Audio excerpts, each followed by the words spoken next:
Welcome to கதைகளின் குரலோசை. நான் உங்கள் மகிழினி. இப்போ நம்ம பார்த்துட்டு இருக்க கதை என்னன்னா, மோகன் அவர்கள் எழுதிய பாண்டிய நாட்டு பைங்கிளிகள் அப்படிங்கிற வரலாற்று சார்ந்த ஒரு கற்பனை கதையை தான் பார்த்துட்டு இருக்கோம். இப்போ நம்ம அத்தியாயம் 13க்கு வந்தாச்சு. இப்போ நீங்கள் கதை கேட்டீங்கன்னா கதை உங்களுக்கு முழுதாகவும் தெளிவாகவும் புரியாது. அதனால இதுக்கு முந்தைய அத்தியாயங்களை கேட்டுட்டு வாங்க. இதற்கு முந்தைய அத்தியாயங்களோட லிங்கை டிஸ்கிரிப்ஷனில் கொடுக்குறேன், பார்த்துட்டு வாங்க. சரி, இப்போ நம்ம கதைக்குள்ள போகலாமா? அத்தியாயம் 13. இளமாறன் வரலாறு. 3 நாட்கள் பயணத்திற்கு பிறகு இளமாறனும் கயல்விழியும் சிங்கள நாட்டின் தலைநகரான அனுராதபுரத்திற்கு வடக்கு திசையில் யாழ் நகரம் இருக்கும் அருகிலுள்ள முல்லைத்தீவின் அருகிலுள்ள ஒரு கிராமத்தை வந்தடைந்தார்கள். இந்த 3 நாட்களும் கயல்விழி இளமாறனுடன் முன்பு போல் சரி நிகராக பழகாமல் ஏனோ இடைவெளி விட்டே வந்தாள். வரும்போது இருந்த ஊடல்களோ உரசல்களோ இல்லாமல் வந்தாள். இளமாறன் எத்தனை முறை கேட்டும் இடைவெளி விட்டே வந்தாள் கயல்விழி. கயல்விழி கயல்விழி என்று அழைத்தான் இளமாறன். கூறுங்கள் என்றால் ஒற்றை சொல்லால். ஏன் அமைதியாக வருகிறாய்? எது கேட்டாலும் ஒற்றை வார்த்தையிலேயே பதில் கூறி கொண்டு வருகிறாயே, ஏன் என்று கேட்டான் இளமாறன். வார்த்தைகளெல்லாம் உன்னை விட்டு விலகிவிட்டதா என்றும் கேட்டான் இளமாறன். வார்த்தைகள் விலகவில்லை, உங்களை பற்றி உண்மைகள் தான் என்னை விட்டு விலகியுள்ளது என்றால் குரலில் உற்சாகமின்றி. கயல்விழி, உன்னிடம் நான் எதையும் மறைக்கவில்லை. இல்லை, உங்கள் பெயரை கேட்டவுடனே அந்த வீரன் அப்படி பணிகிறான், அடங்குகிறான். ஒரு சாதாரண வீரனுக்கு இவ்வளவு மதிப்பு உள்ளதா இந்த சிங்கள நாட்டில் என்று கேட்டாள் கயல்விழி. இளமாறன் மெல்ல சிரித்து கொண்டான். கயல்விழி, நான் உண்மையைத்தான் கூறுகிறேன், நான் சாதாரண வீரன்தான் என்றான் இளமாறன். அதே உங்கள் இடத்திற்கு சென்று பார்க்கலாம் என்று மௌனமாகிவிட்டாள் கயல்விழி. இருவரும் அந்த கிராமத்தை அடைந்தார்கள். அங்கிருந்த ஒரு பெரிய குடிசையின் எதிரில் போய் நின்றது அவர்களது புரவி. இளமாறன் இறங்கி கொண்டு கயல்விழி இறங்க கையே நீட்டினான். ஆனால் அவளோ தானாக புரவியிலிருந்து இறங்கி கொண்டாள். இளமாறன் குடிசையின் வாயிலில் நின்று கொண்டு தாத்தா தாத்தா என்று 2 முறை அழைத்தான். உள்ளிருந்து ஒரு வயோதிகர் வெளியில் வந்தார். வா இளமாறா, நீ போன காரியம் என்னவாகியது? வெற்றிதானே என்று கேட்டுவிட்டு அருகில் நின்ற கயல்விழியை பார்த்தார் பெரியவர். இது யார் என்று கேட்டார் பெரியவர். தாத்தா, போன காரியம் ஓரளவு வெற்றிதான். இந்த பெண் பாண்டிய நாட்டு தளபதியின் பெண், பெயர் கயல்விழி என்றான் இளமாறன். கயல்விழி பெரியவரை பார்த்து வணங்கினாள். கயல்விழி, இவர் என் தாத்தா முறை வேண்டும். பெயர் விக்கிரமன். இவர்தான் இப்போது தமிழ் வீரர்களுக்கு வழிகாட்டி கொண்டிருக்கிறார் என்று அறிமுகம் செய்து வைத்தான் இளமாறன். அதற்குள் குடிசைக்குள் திரும்பி வந்த பெரியவர் கூனா என்று அழைத்தார். உள்ளிருந்து ஒரு கூனன் வந்தான். அவனை பார்க்கவே கயல்விழிக்கு பயம் வந்துவிட்டது. அவன் உயரம் குறைவாக நன்றாக குனிந்து கூனன் என்ற பெயருக்கு ஏற்றாற்போல் இருந்தான். வயது என்னவென்று தீர்மானிக்க இயலாத அவன் உருவம் அச்சத்தை அளித்தது கயல்விழிக்கு. பரட்டை முடியும், காற்றில் அலையும் தாடியும், பெரிய கண்களும், வாய் தெரியாத அளவு மீசையும், முகத்தில் வெட்டு காயங்களும், தழும்புகளும், குட்டை கைகளும் அவனை பார்த்தால் யாருக்குமே குமட்டி கொண்டு வரும். என்ன விக்கிரமா, யார் இந்த பெண்? நமது குடிசையில் பெண்பாடையே கேட்பட்டதில்லையே. உன் பேரன் அழைத்து கொண்டு வந்து விட்டானா என்று கேட்டான் கூனன் கரகரத்த குரலில். இல்லை கூனா, இவள் பாண்டிய நாட்டு சேனாதிபதியின் மகள், பெயர் கயல்விழி என்று அறிமுகம் செய்தான் இளமாறன். பாண்டியர் படையே அழைத்து வரச் சொன்னா? பாண்டியர் தளபதி மகளோடு சம்பந்தம் பேசி வந்திருக்கிறானே என்று கேட்டான் கூனன். கூனா, உனக்கு வெளி உலகமே தெரியவில்லை என்றான் இளமாறன். தேவையில்லை, வெளி உலகம் எனக்கு தேவையில்லை. என் நாடு, என் மக்கள், அவர்கள் சுதந்திரம், இதுதான் எனக்கு முக்கியம். அதனால்தான் நான் சம்பந்தம் பேசி வந்திருப்பதாக கூறினாய் கூனா. இளமாறா, நானும் தான் கேட்கிறேன், என்னதான் நடந்தது என்று கேட்டார் பெரியவர். தாத்தா, பாண்டிய மன்னர் இப்போது ஆட்சியில் இல்லை என்றான் இளமாறன். அப்படியானால் என்று கேட்டார் பெரியவர். தாத்தா, களப்பிரர்கள் என்று ஒரு பிரிவினர் இப்போது பாண்டிய நாட்டை கைப்பற்றி ஆண்டு கொண்டு இருக்கிறார்கள். பல்லவர்களையும் சோழர்களையும் கூட அவர்கள் வென்று விட்டார்களாம். அதனால் பாண்டியர் போரில் தோற்று இப்போது மறைந்து வாழ்கிறார் என்றான் இளமாறன். அப்படியானால் பாண்டியர் உதவி நமக்கு கிடைக்காதா என்று கேட்டான் கூனன். இல்லை கூனா, பாண்டிய மன்னர் தனது படைகளுடன் காடுகளில் மறைந்து வாழுகிறார், நம்மை போலவே என்று கேட்டான் கூனன். அப்படியும் கூறலாம். அதனால் பாண்டிய மன்னரையும் அவருடன் இருக்கும் படைகளையும் இங்கு அனுப்பி வைப்பதாக தளபதியுடன் பேசிவிட்டேன். ஆனால் அவர் எம் உண்மைத்தன்மையை தெரிந்து கொள்ளத்தான் அவர் பெண்ணை என்னுடன் அனுப்பி வைத்திருக்கிறார் என்றார் இளமாறன். நம்மை நம்பவில்லையா என்று கேட்டான் கூனன். அப்படி எடுத்துக்கொள்ள முடியாது கூனா. பாண்டிய மன்னரை படையுடன் இங்கு அனுப்பி வைத்தால் அதற்கு இணையான பலம் நமக்கு இருக்கிறதா என்று தெரிந்து கொள்ள தளபதி விரும்புவது தவறில்லையே என்றான் இளமாறன். அதை எப்படி நாம் நிரூபிப்பது என்று கேட்டார் பெரியவர். நமது படைபலம் என்னவென்று இந்த பெண்ணுக்கு நாம் காட்டினால் போதும் என்றான் விக்கிரமன். இந்த பெண்ணிடம் நமது பலத்தை காட்டினால் பாண்டியர் படையோடு வந்துவிடுமா என்று கேட்டான் கூனன். கூனா, நமது படைபலத்தை இந்த பெண் பார்த்துவிட்டு இவள் பாண்டிய மன்னனிடம் போய் தகவல் தெரிவிப்பாள். அதன் பிறகு அவர் படையுடன் வருவார் என்றான் இளமாறன். நீ பாண்டிய மன்னனை சந்தித்தாயா என்று கேட்டான் கூனன். இல்லை கூனா, நான் மதுரை நகருக்குள்ளேயே செல்ல முடியவில்லை. களப்பிரர்கள் அவ்வளவு இறுக்கமான காவலை மதுரையை சுற்றி வைத்திருக்கிறார்கள். வெளியில் தளபதியே பார்த்தேன். இவளை என்னுடன் அனுப்பி வைத்தார் என்றான் இளமாறன். பெண்ணே, உன்னை நான் நம்புகிறேன். இளமாறன் கூறியது போல் எங்கள் பலத்தை நீ தெரிந்து கொள்வதும் நல்லதுதான். இப்போதே படையை அழைக்கிறேன். அதற்குள் ஓய்வெடுத்து வாருங்களேன் என்றார் பெரியவர். அதற்கு முன் எனக்கு ஒரு உண்மை தெரிய வேண்டும் என்றாள் கயல்விழி. என்ன உண்மை என்று கேட்டார் பெரியவர். நீங்கள் யார்? இந்த கூனன் யார்? இவர் யார் என்று இளமாறனை சுட்டி காட்டினாள் கயல்விழி. இந்த சந்தேகத்தை உடனே தீர்த்து விடுங்கள் தாத்தா. இதற்காக என்னுடன் இவள் 3 தினங்களாக சரியாக பேசவில்லை என்று சிரிப்புடன் கூறினான் இளமாறன். ஏன், நீ கூறவில்லையா என்று கேட்டார் பெரியவர். நான் கூறியதை இவள் நம்பவில்லை தாத்தா என்றான் குறும்புடன். என்னவென்று கூறினாய் என்று கேட்டார் பெரியவர். நான் ஒரு சாதாரண வீரன் என்றேன் என்றான் இளமாறன். பெண்ணே, நான் கூறுகிறேன், இந்த பெரியவர் இருக்கிறாரே, இவர் ஒரு காலத்தில் இந்த சிங்கள நாட்டை ஆண்ட தமிழ் மன்னரின் வாரிசு. இவரின் பேர்தான் இந்த இளமாறன் என்றான் கூனன். இதை கேட்டு இளமாறனை கோபத்துடன் ஆச்சரியத்துடனும் பார்த்தாள் கயல்விழி. இந்த உண்மையை ஏன் என்னிடம் கூறவில்லை என்று சீறினாள் கயல்விழி. கயல்விழி, இவர் கூறியது உண்மைதான். ஆனால் நான் அரச வாரிசு என்பதும் உண்மைதான். ஆனால் எங்கள் வம்சம் ஆட்சியை இழந்து பல ஆண்டுகள் ஆகிவிட்டது. மீண்டும் எங்களால் ஆட்சியை பிடிக்க இயலவில்லை. அதனால் அந்த பழம் பெருமையை நான் கூறிக்கொள்ள விரும்பவில்லை என்றான் இளமாறன். சரி, இவர் என்று கூனனை பார்த்து கேட்டாள் கயல்விழி. அது ஒரு சோக கதை கயல்விழி.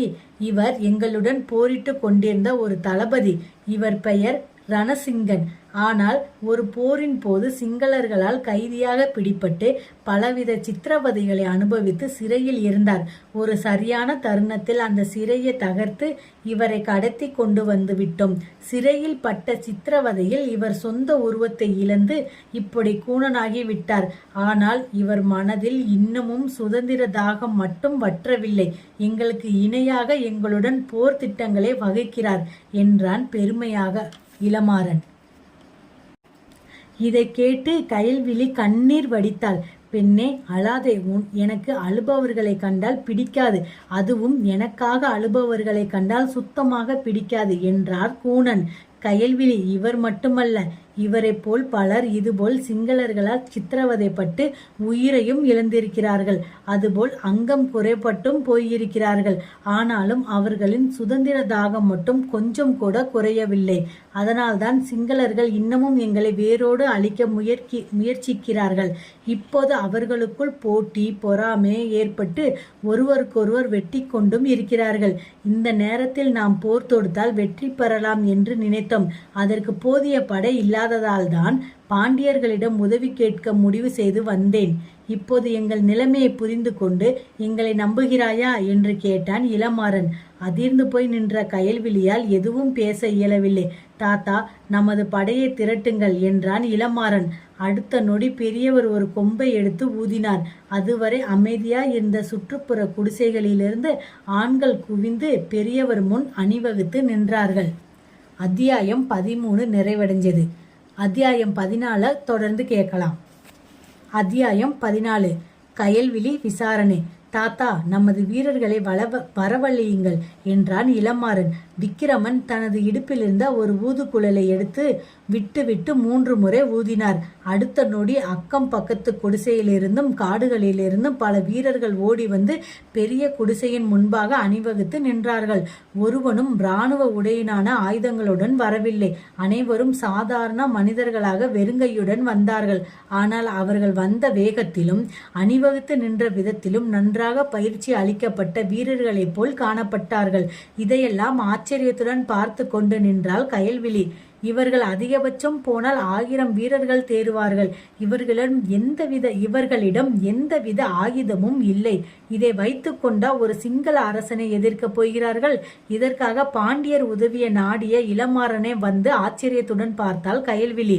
அவள் மனதிலோடியதை பெரியவரும் விக்கிரமனும் கூணனும் புரிந்து கொண்டார்கள். என்ன பெண்ணே, வியந்து போய் நிற்கிறார்? இந்த சாதாரண மனிதர்களை வைத்து கொண்டா சிங்கள படையை இவர்கள் எதிர்க்கப் போகிறார்கள்? இதற்காகவா பாண்டியரின் உதவியை நாடினார்கள் என்று நினைக்கிறாயா என்று கேட்டான் கூணன். இதை கேட்டு கயல்விழி மேலும் அதிர்ச்சிக்குள்ளானாள். எப்படி தன் மனதை அப்படியே படித்து விட்டார் இந்த மனிதர் என்றும் வியந்தாள். கயல்விழி என்று அழைத்தான் இளமாறன். அவளை நோக்கி கேள்விக்கணையை தன் விழிகளிலிருந்து வீசினாள் கயல்விழி. உனக்கு நான் விளக்குகிறேன் கயல்விழி என்று கூறி அவள் அருகில் வந்து நின்றான் இளமாறன். இவர்கள் அனைவரும் முறையாக பயிற்சி பெற்ற வீரர்கள். இவர்கள் மட்டுமல்ல, இவர்களைப் போல் பலர் இன்னமும் அக்கம் பக்கம் கிராமங்களில் இருக்கிறார்கள். தேவைப்படும் போது ஒன்று கூடுவார்கள். என் தாத்தா தன் கொம்பை ஊதிய போது அதில் பல வித்தியாசங்கள் வெளிவரும். அதை புரிந்து கொண்டு வீரர்கள் தயாராவார்கள். இப்போது விட்டு விட்டு 3 முறை கொம்பை ஊதினார் அல்லவா? ஆபத்து எதுவும் இல்லை, சாதாரண அணிவகுப்பு என்று அதற்கு அர்த்தம்.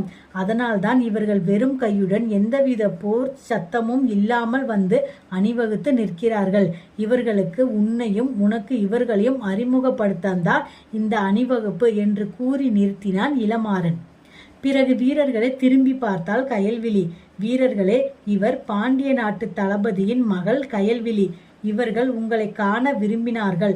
அதனால்தான் இந்த அணிவகுப்பு. இவர்களுக்கு உங்கள் வீர வணக்கத்தை தெரிவிங்கள் என்றான் இளமாறன். அடுத்த நொடி வீரர்கள் அனைவரும் ஒருவருக்கொருவர் இடைவெளி விட்டு நின்று கொண்டு தங்கள் வலது கரத்தை மடக்கி நெஞ்சில் கை வைத்து கையை மேலே தூக்கி நின்றார்கள். ஒருவர் கூட தடுமாறாதது ஒரே நேரத்தில் வீர வணக்கம் செலுத்தியதை பார்த்து ஆச்சரியப்பட்டாள் கயல்விழி. தாத்தா, இவர்களை கலைந்து போக கூறுங்கள், நாம் தனியாக பேசிக்கொள்ளலாம் என்றான் இளமாறன். விக்கிரமனும் தனது குழலை எடுத்து ஊதினார். அதை கேட்டு வீரர்கள் அனைவரும் கலைந்து தாங்கள் குடிசைக்குள்ளும் காட்டுக்குள்ளும் சென்றார்கள். இளமாறா, கயல்விழியை அழைத்து கொண்டு உள்ளே வா என்று கூறிவிட்டு விக்கிரமனும் கூணனும் முன்னே உள்ளே சென்றார்கள். நீண்ட தூர பயணம் செய்து வந்திருக்கிறீர்கள். கோபத்துடன் களைப்புடன் இருப்பீர்கள். உள்ளே சென்று குளித்து உடைமாற்றி வாருங்கள். உணவு உண்டுவிட்டு மற்ற விவரங்களை பேசலாம் என்று விக்கிரமன் கூறிவிட்டு சென்று விட்டார். இளமாறனும் கயல்விழியும் ஒருவரை ஒருவர் பார்த்து கொண்டார்கள். எப்படி உன் நோக்கம்? உள்ளே வருகிறாயா, இல்லை தூக்கி கொண்டு போகட்டுமா என்று சிரித்தபடி கேட்டான் இளமாறன். அவ்வளவு தைரியம் இருக்கிறதா? தொட்டு பாருங்கள் என்று சீறினாள் கயல்விழி. தொடமாட்டேன், தூக்கி செல்லுவேன் என்று கூறிவிட்டு அவளை குழந்தையைப் போல் தன் 2 கரங்களிலும் தூக்கி கொண்டு குடிசையின் பின்பகுதி சென்றான் இளமாறன். உங்கள் பகுதிக்கு வந்துவிட்டோம் என்ற ஆணவம் வந்துவிட்டதா? நான் நினைத்தால் உங்களை இங்கேயே வெட்டி போடுவேன் என்று கூறி அவன் காதை மெல்ல கடித்தாள் கயல்விழி. ஐயோ, நீ வாளால் வெட்டுவதை விட உன் பற்களால் கடிப்பது அதிகமாக வலிக்கிறது என்று கூறினான் இளமாறன். ஐயோ, அசிங்கம் அசிங்கம், நீங்கள் கதறுவது உள்ளே கேட்டுவிடப் போகிறது என்று கூறிவிட்டு அவனை பேச விடாமல் தன் இதழ்களால் அவள் இதழ்களை இறுக்கமாக மூடினாள். அவளை தன் பக்கம் திருப்பி மார்போடு அணைத்து கொண்டான் இளமாறன். அவளும் தன் கரங்களை அவன் கழுத்தோடு கட்டி கொண்டாள்.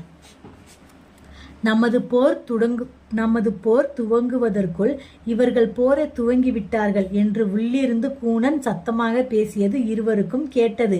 அதனால் அதை இருவரும் பொருட்படுத்தியதாக தெரியவில்லை. ஏனென்றால் 3 நாள் பிரிவு அப்படி அவர்களே அடித்திருந்தது. இருவரும் குளித்து உடைமாற்றி உணவறிந்து விட்டு குடிசையின் முன்னறைக்கு வந்தார்கள். அப்போதுதான் அந்த குடிசையின் அமைப்பை பார்த்தால் கயல்விழி. வெளி தோற்றத்திற்கு குடிசை போல் இருந்தாலும் உள்ளே பெரிய முன் அறையும் அதில் ஆசனங்கள் போடப்பட்டு அது ஒரு ஆலோசனை அறையாக அமைக்கப்பட்டிருந்தது. அறையை சுற்றிலும் நாற்காலிகள் போடப்பட்டு நடுவில் ஒரு பெரிய மேஜையும் போடப்பட்டிருந்தது. அதில் சிங்கள நாட்டின் வரைபடமும் பிரித்து வைக்கப்பட்டிருந்தது. வாருங்கள், இருவரும் அமருங்கள் என்று எதிரில் இருந்த ஆசனங்களை காட்டினார் விக்கிரமன். இருவரும் ஆசனத்தில் அமர்ந்தார்கள். விக்கிரமணனுக்கு அருகில் கூணனும் மற்றும் இருவரும் அமர்ந்திருந்தார்கள். பெண்ணே, இவர்கள் இருவரும் நமது தளபதிகள்தான். இவர்களை வைத்துக்கொண்டு நாம் எந்த ரகசியத்தையும் பேசலாம். தைரியமாக உனக்கு தேவையான விவரங்களை எங்களிடம் கேட்கலாம் என்றார் விக்கிரமன். கயல்விழி அனைவரையும் ஒருமுறை பார்த்துவிட்டு இளமாறனை நோக்கினாள். கயல்விழி, இப்போது நீ இங்கு வந்திருப்பது பாண்டியர் படைத்தளபதியின் மகளாக மட்டுமல்ல, பாண்டிய மன்னனின் பிரதிநிதியாகவும் தான். ஏனென்றால் நீதான் பாண்டிய மன்னரிடம் போய் பேசுகிறாய். அதனால் உனக்குள் இருக்கும் சந்தேகங்களை எந்தவித தயக்கமும் இன்றி இங்கு கேட்கலாம் என்றான் விக்கிரமன். ஐயா, இங்கிருப்பவர்களை பார்த்தால் சுமார் 1000 வீரர்கள் தான் இருப்பார்கள் போலிருக்கிறது. இவர்களை வைத்து கொண்டா சிங்களர்களை எதிர்க்கப் போகிறீர்கள் என்று தன் முதல் கேள்வியை கேட்டாள் கயல்விழி. இல்லையம்மா, இதுபோல் பல கிராமங்களில் நமது வீரர்கள் பறந்து கிடைக்கிறார்கள். தேவைப்படும் போது அனைவரையும் ஒன்றாக சேர்ப்போம் என்றார் விக்கிரமன். 10,000 வீரர்கள் தேறுவார்கள் என்றான் விக்ரம்.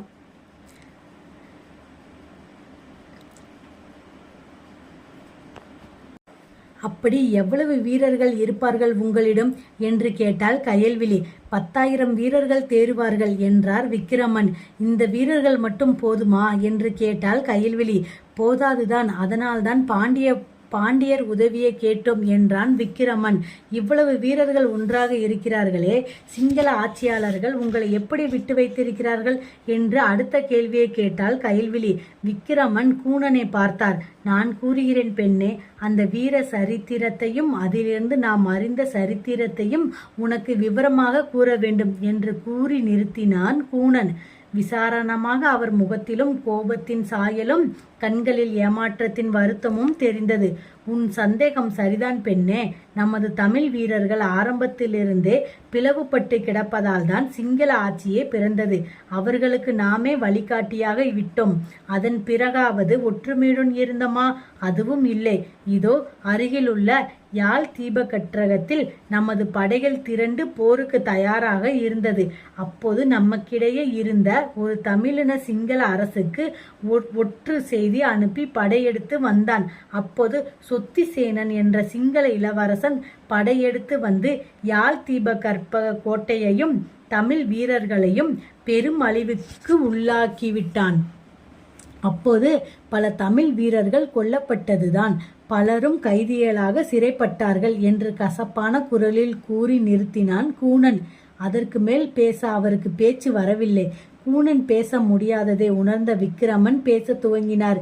அப்போது கைதியாக பிடிப்பட்டவர்களில் இவரும் ஒருவர்.